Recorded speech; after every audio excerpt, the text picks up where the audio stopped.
सजा के अर्थियां बिछा के चिताएं, सांसों का वो सौदा करते हैं, हटाकर कफन की चादर चैन की नींद वो सो जाते हैं। देश को बना के शमशान सियासी महाराज वो रचाते हैं। देखो सिस्टम राज में ये क्या होता है, देखो सिस्टम राज में ये क्या होता है। शमशान पे सेक की रोटियां चुनावी थाल वो सजाता है, लगा के सांसों की कीमत वो कमाई बढ़ाता है, आंसुओं की नींव पर वो अपना ख्वाबगाह बनाता है। देखो सिस्टम राज में ये क्या होता है, देखो सिस्टम राज में ये क्या होता है।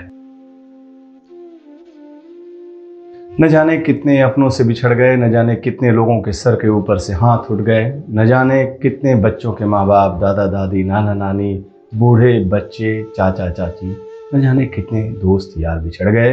और वो कहते हैं कि ऑक्सीजन की कमी से दूसरी लहर में किसी की भी मौत नहीं हुई है। न जाने कितनों के घर उजड़ गए, न जानो कितने के भविष्य चले गए, न जाने कितनों के आश्रय चले गए। लेकिन हमारी सरकार कहती है कि कोविड की दूसरी लहर को बहुत जल्दी ही काबू कर लिया गया। इस कार ने लोगों के जीवन में दिन में भी अंधेरा कर दिया है।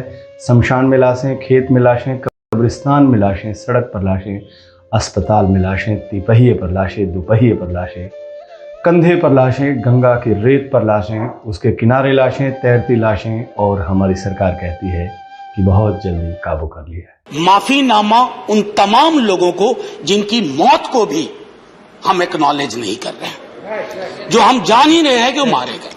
तो ये माफीनामा सर सिर्फ मेरा नहीं है। मैं इसलिए ये बात कह रहा हूं कि मई के महीने में मैंने 6 आर्टिकल लिखे। संसद चल नहीं रही थी, कहां अपनी शिकायत ले जाते, किससे कहते।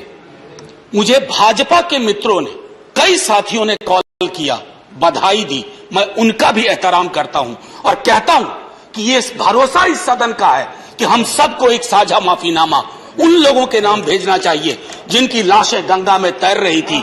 किसी ने कह दिया ये, किसी ने कह दिया वो। सर दूसरी चीज, मैंने कल सेक्रेटरी जनरल साहब से ही बात करने की कोशिश की, बाकी जगह भी। किसी 2 सत्र के बीच में सर 50 लोगों की ऑबिचुअरी आज तक कभी नहीं हुई संसदीय इतिहास में। राजीव सातव की उम्र थी जाने की इस दुनिया से। रघुनाथ महापात्रा जब मिलते थे गले लगाते थे, बोलते थे जय जगन्नाथ। अचानक में वो नहीं है। ये पीड़ा व्यक्तिगत है, आंकड़ा मैं नहीं कहना चाहता हूं, मेरा आंकड़ा, तुम्हारा आंकड़ा, अपनी पीड़ा में आंकड़ा ढूंढिए। एक व्यक्ति नहीं है इस देश में, इस सदन में, सदन के बाहर, उस सदन में जो ये कहे कि उसने किसी जानने वाले को ना खोया हो। सर पीड़ा कह सकता हूं। ऑक्सीजन के लिए लोग फोन करते थे, हम अरेंज नहीं कर पाते थे। लोग समझते हैं सांसद है, ऑक्सीजन पहुंचा देगा। 100 फोन में पूरे दिन में शाम को बैठ के देखते थे, सक्सेस रेट 2, सक्सेस रेट 3। हमको कौन सा आंकड़ा कोई बताएगा साहब? हमको नहीं किसी आंकड़े की बात नहीं करनी है। हमें देखना है कि जो लोग गए वो जिंदा दस्तावेज छोड़ के गए हैं हमारे फेलियर का। मैं आपकी बात नहीं कर रहा हूं साहब। आप कहिएगा 70 साल में कुछ नहीं हुआ, मैं उसमें जाना ही नहीं चाहता। ये कलेक्टिव फेलियर है 47 से लेकर अब तक की सारी सरकारों का। क्या बना दिया हमने? मुझे पता नहीं था कि अस्पताल और ऑक्सीजन का क्या रिश्ता होता है सर। ईमानदारी से कहता हूं, मैं मेडिकल बैकग्राउंड से नहीं आता हूं। सुबह से लोगों को दिखता था ऑक्सीजन ऑक्सीजन, रेमडेसिविर। मैं तो दवाइयों के नाम तक शुरू में सर प्रोनाउंसिएशन चेक किए कि कैसे उच्चारण करूंगा। ये हालत है। और तब हम आंकड़ों की बात कर रहे हैं, तब हम ये बात कर रहे हैं थैंक यू फलाना साहब, चिलाना साहब। सर मैं यहां से निकलता हूं, बहुत बड़ा विज्ञापन लगा हुआ है, मुफ्त वैक्सीन, मुफ्त राशन, मुफ्त इलाज। सर एक मिनट, मैंने किसी नहीं, please I don't want my time. मैं किसी दल की ओर से आज नहीं बोल रहा हूं। मैं दावे के साथ कहता हूं, मैं लाखों लोगों की ओर से बोल रहा हूं जो यहां बोलना चाहते हैं। अब मेरी बात सुनिए, आज शिकायत नहीं कर रहा हूं आपसे। ये वेलफेयर स्टेट है ना। एक साबुन की टिकिया अगर कोई गरीब गांव में खरीद रहा है ना सर, तो अडानी अंबानी के बराबर का करदाता है। आप उसको कह रहे हो मुफ्त वैक्सीन, मुफ्त इलाज, मुफ्त राशन। नहीं साहब, कुछ मुफ्त नहीं है, उसका स्टेट है।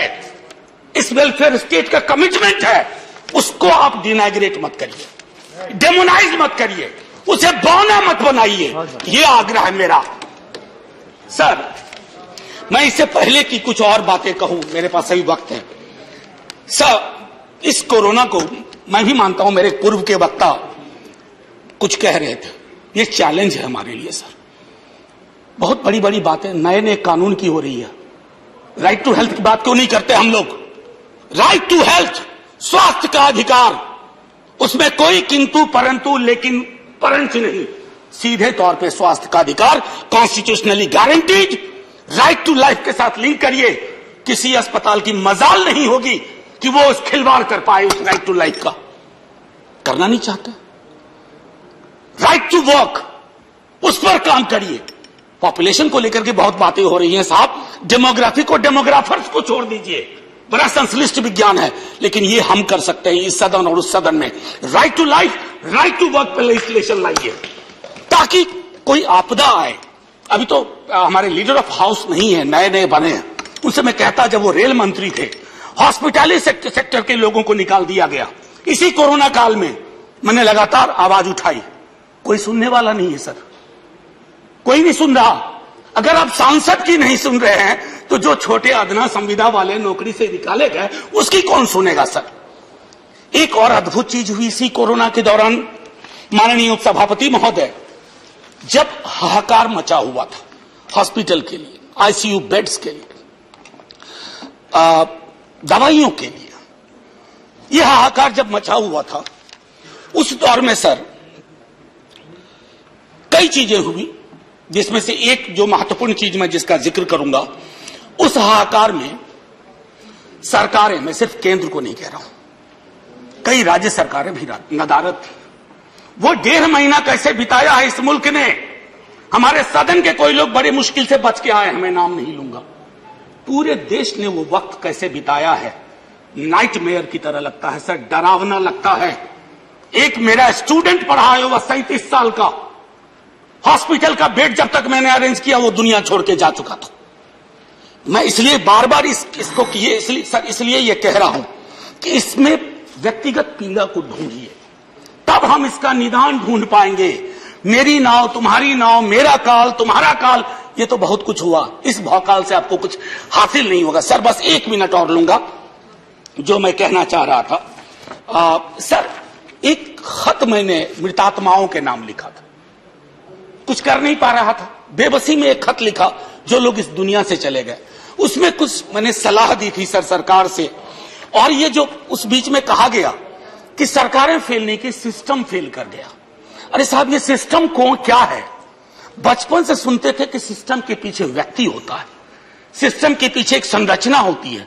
अगर वो सिस्टम फेल किया है, चाहे दिल्ली में या किसी गांव की गलियों में, तो वहां की सरकारें फेल गई। सिस्टम का नाम इसे मत दीजिए, क्योंकि यही वो सिस्टम बनाते हैं। धन्यवाद। और आपके साथ बस आखिरी टिप्पणी करने दीजिए। प्रोफेसर, धन्यवाद, आपको ज्यादा टाइम दे चुका हूं मैंने। सर बस 10 सेकंड लूंगा। आज जय हिंद बोलने में भी वो खुलूस नहीं आ रहा है जो आम दिनों में हुआ करता है। मैं सिर्फ इतना आपसे आपके माध्यम से कहना चाहता हूं, मैंने एक शिकायत नहीं की सर, किसी से नहीं। किससे शिकायत करेंगे? आहत हूं, जगाना चाहता हूं स्वयं को भी, आपको भी, क्योंकि अगर गंगा में तैरती लाशें, सर जिंदगी में डिग्निटी चाहिए, मौत में उससे बड़ी डिग्निटी चाहिए। हमने अनडिग्निफाइड डेथ को विटनेस किया है, और अगर हमने इसको दुरुस्त नहीं किया सर, आने वाली सदियां माफ नहीं करेगी। आप बड़े बड़े इश्तहार छपवाओ, अखबारों के 4 पन्ने रंग दो, फलाना थैंक यू सर, इतिहास को थैंक यू कहने का मौका मिलना चाहिए। धन्यवाद। जय हिंद सर। अगर मेरी बात से फिर भी किसी को कष्ट पहुंचाओ, मैं उन्हीं लाखों लोगों की धन्यवाद डेड बॉडी के बिहाफ पे आपसे माफी मांगता हूं। जय हिंद। चाणक्य को कौन नहीं जानता। अफसोस इस बात का है कि आज लोग उस महान राजनीति शास्त्र के प्रकांड पंडित की तुलना कई लोगों से करते हैं। चाणक्य ने कहा था कि सत्ता कभी भी उसके हाथ में नहीं देनी चाहिए जो 24 घंटे बिजनेस की बात करता हो। मैं असली चाणक्य की बात कर रहा हूँ, नकलियों की नहीं। नक्कालों से आपको सावधान रहना पड़ेगा। आते हैं असली बात पर और असली चाणक्य पर। चाणक्य मानना था कि सत्ता में रहकर वैसा आदमी कफन बेचकर भी पैसा वसूलने के फिराक में रहता है। उसे जनता के दुख दर्द से कोई मतलब नहीं है, उसके लिए पैसा ही सब कुछ है। राजनीति सत्ता, सेवा और समर्पण का भाव है। अगर देखा जाए तो सच यही है, लेकिन कुछ राजनेता जनता के लिए दुख दर्द से हम और आम परेशान हो सकते हैं, उसको वो पैसे की कमाई के अवसर के तौर पर देखता है। अब तो आम बात सी हो गई है, आपदा में अवसर। अस्पताल में बेड की भारी कमी, वेंटिलेटर की संख्या बहुत कमी और ऑक्सीजन की कमी, हर चीज की कमी। इसके बावजूद भी सरकार ये कहा, सरकार के लोग ये कहते रहे कि हम कोरोना से बचे हैं, विजयी हो गए हैं। कहीं तो ये अपने तालियां बजाने के लिए बोल दिए कि हम सक्सेस हो गए, और तालियां और थालियां, उसके साथ जो है दीपक। अरे अभी कोविड का मामला खत्म नहीं हुआ, अभी लोग मर रहे थे, अभी लोगों के लिए न ऑक्सीजन थी, न बेड्स थे, वेंटिलेटर्स थे, कुछ तुम थाली बजाने में मग्न हो गए, दीवा लगाने में मग्न हो गए। और ये चीजें जो आप कर रहे थे, इससे ये लगता है कि आप चिंतित नहीं थे, आप लोगों को एक झूठा पिक्चर दे रहे थे। नहीं, यही हिस्सा दूसरे देशों में भी था, लेकिन उन्होंने दूसरी लहर की तैयारी की थी, जैसा कि ब्रिटेन है या दूसरे जो देश, वहां पर भी यही हालत थी। तो उन्हें दूसरी लहर में क्या करना चाहिए, इसका उन्होंने पहले से ही सब एस्टिमेट किया, अंदाजा लिया और वहां पर इसको कमी करने के लिए कोशिश की। लेकिन यहां क्या होगा है, यहां तो एक तरफ कोविड की महामारी से लोग बहुत ही निराश होके दुख में हैं। हम क्या कर रहे हैं कि चुनाव करा रहे, इलेक्शन में मग्न है, बड़े बड़े भाषण कर, सभाएं कर रहे हैं और लोगों को एक तरफ कहते हो कि डिस्टेंस मेंटेन करो, दूरी रखो, मास्क पहनो। भाई आप क्या कर रहे थे वेस्ट बंगाल में? आप क्या कर रहे थे दूसरे राज्यों में जब चुनाव चल रहा था? आप खुद जाकर जिस रूल्स को आपने बनाया, उस रूल्स को तोड़ने का अगर क्रेडिट किसको देना है तो इस सरकार को देना है, आपने की। सर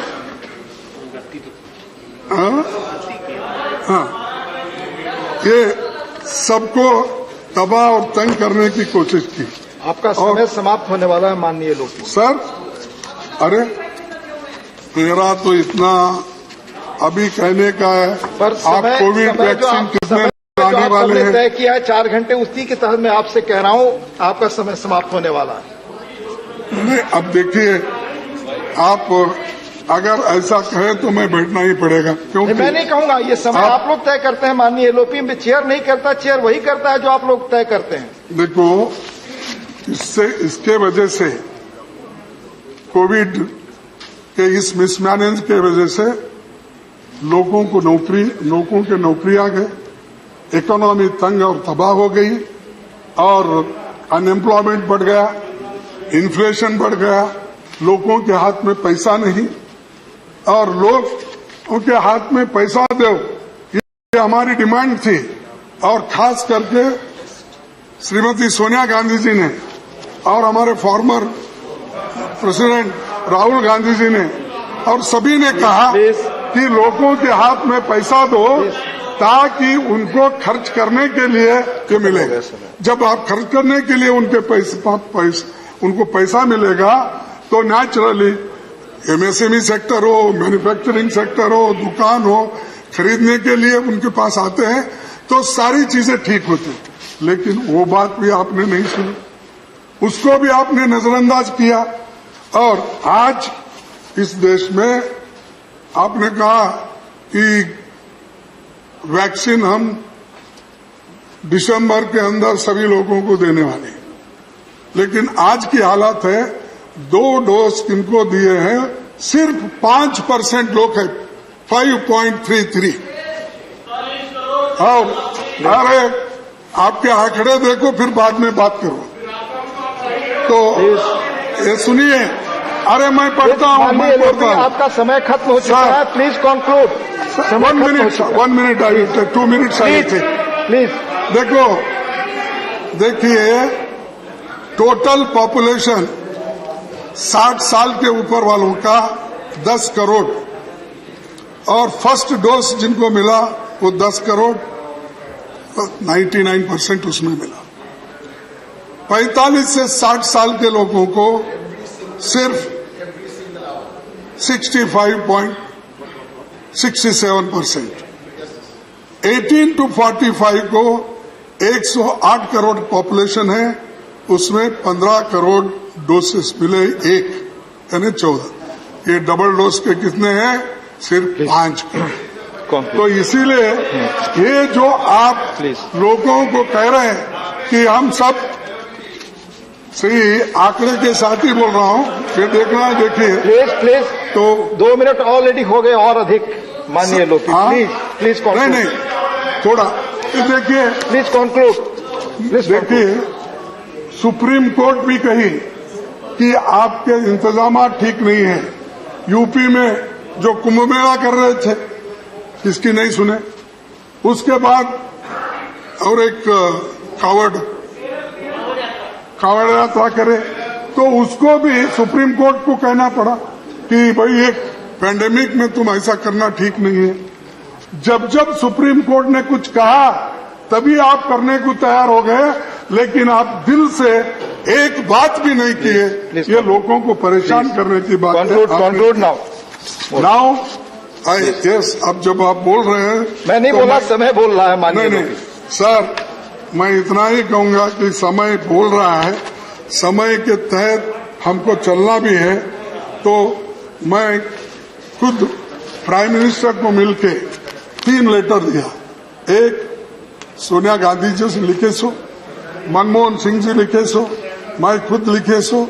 31 मई को खुद मिलकर उनको उनके घर में ये लेटर दिया।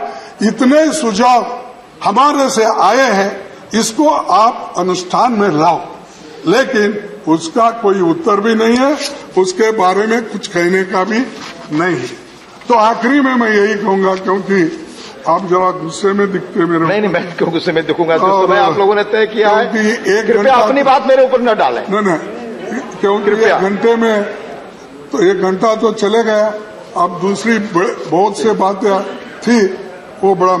इतना ही कहूंगा, प्रधानमंत्री मोदी जी अपील कर, लोगों ने, उन्होंने अपील की, लोगों ने ताली बजाई, थाली बजाई, दिया जलाया, खुद को घर में कैद रखा।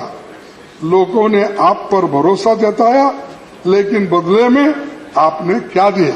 मैं आपसे पूछना चाहता हूं कि आपने उनका भरोसा क्यों तोड़ा? प्रधानमंत्री जी, आप समस्या सुलझाने में विफल रहे और स्वास्थ्य मंत्री को बलि का बकरा बनाकर ड्रॉप कर दिए। धन्यवाद, धन्यवाद, धन्यवाद, धन्यवाद। चीज प्रधानमंत्री जी अपने ऊपर नहीं लेते, धन्यवाद। किसी को बलि का बकरा बनाकर धन्यवाद माननीय लोपी, चले जाते। धन्यवाद, धन्यवाद। आपने काफी समय अधिक लिया। ऐसे है बहुत से चीजें मेरे पास है, मैं 15 पॉइंट सुझाव आपको देने वाला था, लेकिन आप समय की अभाव से नहीं है। मैं लिख के भेजूंगा, पहले भी लिखा था, आज भी लिख के भेजूंगा। अब आपको इतना ही कहूंगा, इसके बारे में अच्छी व्यवस्था होना चाहिए। धन्यवाद। देश में इसके बारे में सभी लोगों को सोचना है। हम कोऑपरेट करेंगे। ऐसे वक्त जब मुसीबत आती देश के ऊपर, और पूरी दुनिया में आई, सिर्फ हमारे ऊपर ही नहीं, तो इसीलिए हम तो इस सरकार को कोऑपरेट करेंगे। जनता के जीवन को अच्छा करने के लिए, जान को बचाने के लिए हम पूरी कोशिश करेंगे। धन्यवाद। वरिष्ठ कार्टूनिस्ट हेमंत मालवीय ने एक व्यंग्य चित्र के जरिए एक दृश्य उतारा है। दृश्य एक शमशान घाट का है, जहां जलती चिताओं के बीच एक मां अपने मासूम का शव लेकर बिलख रही है, लेकिन सिस्टम अपनी वसूली को लेकर अडिग है। व्यंग्य चित्र के बोल देखिए। फालतू रोटने पीटने से क्या होगा, इलाज से लेकर अंतिम संस्कार तक एज अप्लीकेबल जीएसटी तो चुकाना ही पड़ेगा। देश की इसी दर्दनाक तस्वीर पर राहुल गांधी ने कुछ दिन पहले कहा कि जनता के प्राण जाए पर पीएम की टैक्स वसूली न जाए। इसी पर कांग्रेस नेता और रणदीप सिंह सुरजेवाला ने सरकार के इस शातिराना चाल पर कहा था कि लूट लूट और लूट यही कर रही है मोदी सरकार। क्या आपदा में लूट यूं ही जारी रहेगी? अब कोरोना के टीके पर भी 5% जीएसटी। कुछ तो रहम करो मोदी जी, भगवान आपको माफ नहीं करेगा। रणदीप सुरजेवाला ने जिस अंदाज में भगवान का जिक्र किया है उससे मुझे फिल्म उपकार का एक गाना याद आ रहा है। गीत के बोल इंदिवर ने लिखे थे और उसे आवाज दी थी मन्ना डे ने। देते हैं भगवान को धोखा, इंसान को क्या छोड़ेंगे। नमस्कार, आप देखते रहिए INC TV।